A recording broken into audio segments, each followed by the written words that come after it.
Bueno, pues bienvenidos a todos. Estamos en un nuevo capítulo de Money Talks en Trading Pro Televisión y además hoy con una invitada que muchos conoceréis porque, bueno, tiene una legión tremenda de seguidores en Twitter, es muy activa, trader profesional. Bueno, ahora lo voy a dejar que se presente. Mariel Lang, que bueno, ahora nos contará, estará residiendo en Madrid y también es profesora o fue profesora, bueno, que ahora os comenté, en la Universidad Católica de Caracas. Bueno, antes de que yo mejor que diga pues un poco tu recorrido, ¿por qué no, Mariel, te presentas un poquito y así la audiencia que no te conozca, pues te pone un poco en lugar? Sí, mira, muchísimas gracias, José, por invitarme al programa. Me encanta, de verdad, cuando me mandaste el mensaje dije, uy, sí, me súper anoto. Y mira, genial, en realidad tengo 8 años en mercados, he tradeado muchísimas cosas, ahora me enfoco más que todo en equities y en Bitcoin. Tengo estrategias para estos dos y como tú comentas, doy clases, que fue como una transición que te vuelve a dar, es como empezar desde cero porque enseñar tampoco es un camino fácil, ¿no? Pero me especializo en todo lo que es teoría del juego. Casi todo mi approach a los mercados es bastante basado en data, Ujú. cuantificable. Me encanta lo macro, pero sobre todo lo macro que se puede cuantificar, ¿sabes? Si yo lo puedo medir estadísticamente, me gusta. Y vivo por esto. O sea, al fin y al cabo, creo que uno llega a un punto donde interactúa con los mercados y otro momento en donde lo respira, pues yo estoy ahí, yo creo que hasta que me muera. Teoría de juegos. Yo que soy economista, me acuerdo que fue de las asignaturas de la carrera que más me gustó, fíjate, ¿eh? La gente se le daba muy mal y a mí me encantó y muy A mí aplicable también me como. fue muy bien. Sí, y muy aplicable, como bien comentas, a los mercados, ¿eh? Entonces, bueno, pues darle un toque más de datos y al final más cuantificable en una profesión que no es empírica, no es una ciencia, pero desde luego pues tiene mucho patrón detrás. De hecho, ahora quiero que nos comentes, porque, bueno, has hablado de equities, has hablado de Bitcoin, ahora analizamos un poco el entorno, si te parece, más macroeconómico, pero antes de todo, ¿eres, para que te sitúen, trader más o sea, de análisis técnico o operas más por fundamental? Prácticamente todo técnico. Ahora, dentro de los patrones técnicos, que creo que este es como que el más grande misconception, a mí el macro me da un contexto, pero no hace mi disparador. Mi disparador es 100% técnico. Entonces, el macro lo que hago es poder utilizar las cosas que sí se pueden cuantificar a nivel de dónde estamos en el ciclo económico, a nivel de miedo, a nivel de volumen, a nivel de volatilidad, y eso lo llevo a un punto ejecutable a partir de lo técnico.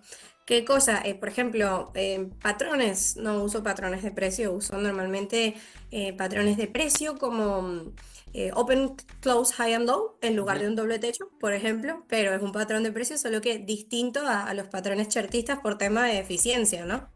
Sí, sí, sí, yo creo que vamos en el mismo vehículo porque hago lo mismo, un análisis top-down, digamos, más macroeconómico, yo le llamo, me sitúa en el lado correcto de mercado y yo ya ahí el timing o momentum me lo da siempre el precio. Había un trader que seguía yo mucho en España, Said del Castillo, que decía que en bolsa hay tres cosas importantes. Decía el precio y el precio.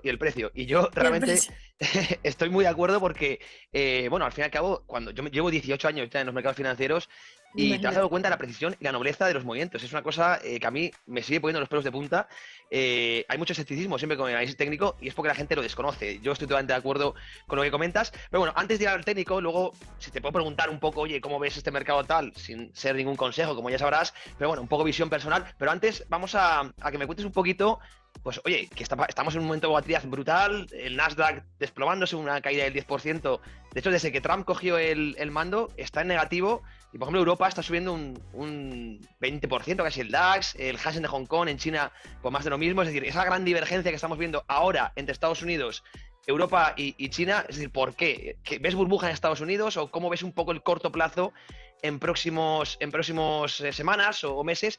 Yo te voy a hacer spoiler, creo que estamos ahora mismo en un momento interesante de empezar a comprar. De hecho, yo he entrado largo en Nasdaq, pero bueno, antes de que yo te sesgue un poco la opinión, comenta un poco cómo lo ves. Sí, mira, en realidad es interesante porque creo que habíamos tenido un periodo de 4 años completos después del COVID, que el COVID fue una recesión mezclada con un flash crash, o sea, no duró nada a nivel de semanas.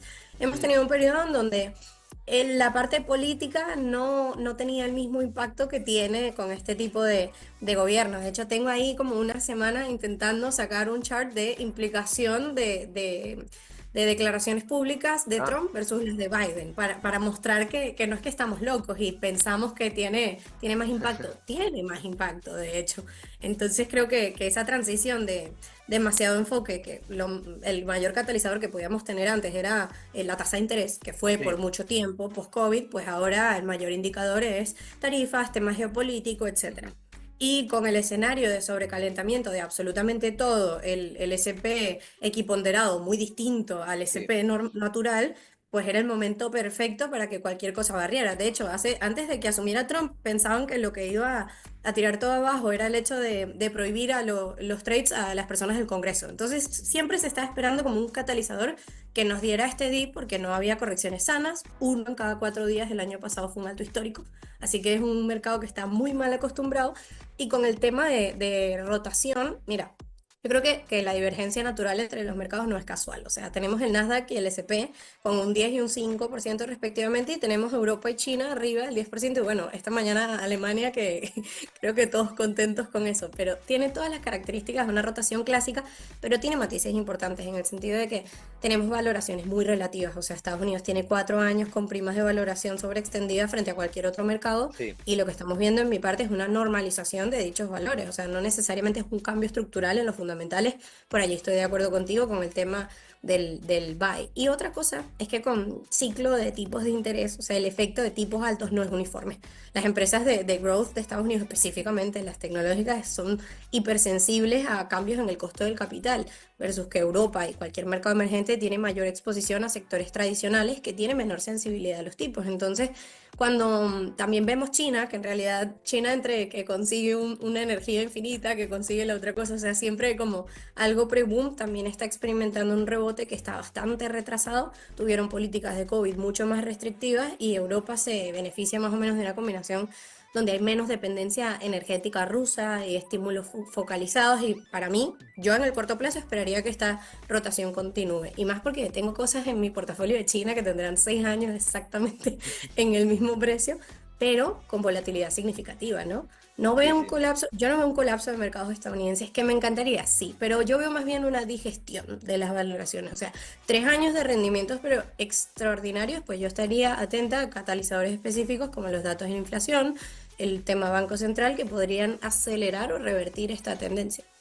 Sí, yo mira, tengo ahora mismo, creo que es un 18% de mi peso en China, en mi portfolio, que es una auténtica barbaridad. No suelo concentrar tanto, pero bueno, vi una oportunidad, yo diríamos generacional, pues lo que comentabas, ¿no? Sí, Esa divergencia entre múltiplos. Además, yo lo catalogaba como una ineficiencia. Se había castigado mucho a China por ese riesgo país, pero realmente muchas de las empresas que componen los índices, o incluso si hacemos stock picking, eran empresas multinacionales que no solo venden en China. Entonces estás realmente valorando sí, no solo el riesgo país de China, sino una empresa que está vendiendo, como comento, en todo el mundo. Yo vi claro. una oportunidad y he concentrado muchísimo, ¿no? Y luego comentabas una cosa de los value investing muy, muy clásica, que es, que como siempre, convergen valor y precio, ¿no? Y lo que has comentado, siempre, sin excepción, acaban convergiendo, y es normal que esta corrección, que yo considero que es una consolidación, no un cambio estructural, ni mucho menos que haya finalizado la tendencia alcista, no soy de esa opinión aún. El mercado es dinámico y quizá hablamos en 3 meses y te puedo decir otra cosa, ¿no? Pero a día de hoy no lo pienso, y por eso consideramos que yo creo que son correcciones de momento interesantes para poner el foco, ¿eh? Pero bueno, yo corto el flequillo a Estados Unidos un poco entendiendo si cogemos cualquier métrica value, ¿no? El forward pair o el KPI o tal, está muy caro. A nivel técnico también teníamos figuras desde mi punto de vista distributivas, y sobre todo esos riesgos que has comentado desde la macro, ¿no? Pues esa guerra comercial, también evidentemente el que se ajuste esa responsabilidad fiscal, ¿no? Que dice Elon Musk y Donald Trump, que es algo loable, pero desde luego no es positivo para las bolsas. Y yo considero, esto especulo, que Donald Trump quiere controlar la inflación a base de una ralentización económica. Ralentización que va a conseguir vía, básicamente cediendo o casteando un poco de actividad, y también con corrección en bursátiles, que es otra forma también de contraer un poco el gasto, pues ese efecto riqueza, ¿no? Que decía Bernanke, ¿no? Entonces, creo que lo quiere hacer a más pronto en su legislatura, en los años 3 y 4 de su administración, que es lo que pondera en la reelección, pues tener ya ese posible rally bursátil. Es un poco mi especulación y creo que es la agenda que tiene, pero bueno, es un poco la visión que tengo y por eso yo he rotado a China, veo que tú también, y ojalá nos vaya bien a Trade. Mi escala temporal, no tengo prisa, es de aquí a 5 años. Yo con China quiero sentarme en la ventana y ver crecer el césped, como digo yo, ¿verdad? Y que dé sus frutos, ¿no? Entonces, bueno, creo que vamos en el mismo vehículo. Entonces, claro, guerra comercial, y ya para ir más exactos, a un trader que nos está viendo, que está, por ejemplo, invertido en, yo qué sé, en petróleo, en el S&P 500, en tal, o sea, un poco una visión del tablero. ¿Cómo crees que va a afectar todo esto de Donald Trump, esta retórica y esta desfragmentación, ¿no?, del mundo, ¿no? ¿Cómo lo ves? Sí, mira, justo lo que tú comentas creo que es el punto de vista más interesante porque yo también lo veo de esa manera, en el sentido de que a pesar de que tienes todo hiper sobrecalentado, todavía no puede ser un top signal simplemente ese factor individual. ¿Por qué? Porque imagínate, Nvidia estaba a 200 de PER cuando Sí, costaba antes del split, o sea, cuando costaba $250, imagínate tú. Entonces, si usamos eso como guía, pues como dicen, es mucho más fácil catch the top que catch the bottom. sí, Entonces, en ese caso yo, es chistoso, pero el año pasado ser contrarian era seguir creyendo que iba a subir, en el sí, sentido de sí, que sí, sí, sí. no pensar que venía un colapso. Y una de las tesis que tengo, y por qué no me voy a un full rotation, primero, porque hay que diversificar, obviamente, Ujú. y segundo, es precisamente eso. Creo que si lo vemos a nivel de inflación, política monetaria y ya, y ni siquiera miramos un poco más allá de cómo funcionan los tariffs, que hay artículos del 2000 hablando de esto, o sea, que no era algo, no es un escenario no hablado nunca, es cuando podemos cambiar en contexto. De hecho, justo ayer estaba leyendo unos informes de Chris Patel y mira, al fin y al cabo, el razonamiento que hay por detrás y que también influye todo, porque el tema Sí, petróleo es un espectáculo justo ahora. Petróleo, dólar, S&P 500 es primero todo el tema deuda, se nos olvida, pero justo antes de que fuesen las elecciones americanas se suspendió el techo de deuda hasta que se celebraran. O sea, dijimos tipo, este marrón se lo dejo al siguiente. ¿Qué pasa? Tenemos 7 trillones de deuda de Estados Unidos que necesitamos pagar en los siguientes 6 meses y si sí, no se pagan, pues habrá que refinanciar. ¿Qué pasa? Si la administración de Trump tiene que refinanciar, va a refinanciar a más de 4%, porque el 10-year a un punto llegó a ser 4,8. Entonces, ¿cómo logras que ese 10% baje? Necesitas debilidad en los mercados, sí, necesitas que justo. toda la parte de growth esté débil, Ujú. depleta.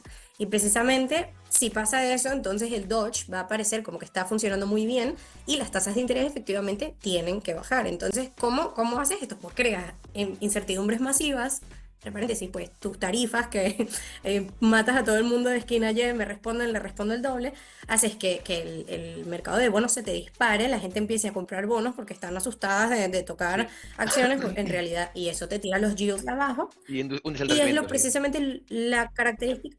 Claro, esa precisa característica es lo que te da el viento de cola para poder refinanciar la deuda. Y eso es lo que le da la autoridad a la Fed para poder bajar las tasas de interés desde un punto de vista lógico. Siguen bajando yields. Tesla y Nvidia no paran de subir. Tenemos al S&P 500 casi en máximos históricos. Quizás invertir en estos activos ahora mismo sea tirar el dinero. Pero ¿sabéis qué compañías pueden tener un potencial de crecimiento abismal? Empresas energéticas, empresas armamentísticas, por supuesto, también hablamos de empresas de inteligencia artificial, computación cuántica, economías emergentes, todas estas las vamos a analizar en los webinars que tenemos preparados. En Trading Pro tenemos un webinar gratuito al mes. Vamos a ver todos estos temas y muchos más. ¿Queréis saber cómo apuntaros? Haz clic simplemente en el enlace que tenéis en la descripción y en el primer comentario. ¡Nos vemos! Inversión, bolsa, criptomonedas. Te contamos la actualidad que mueve los mercados.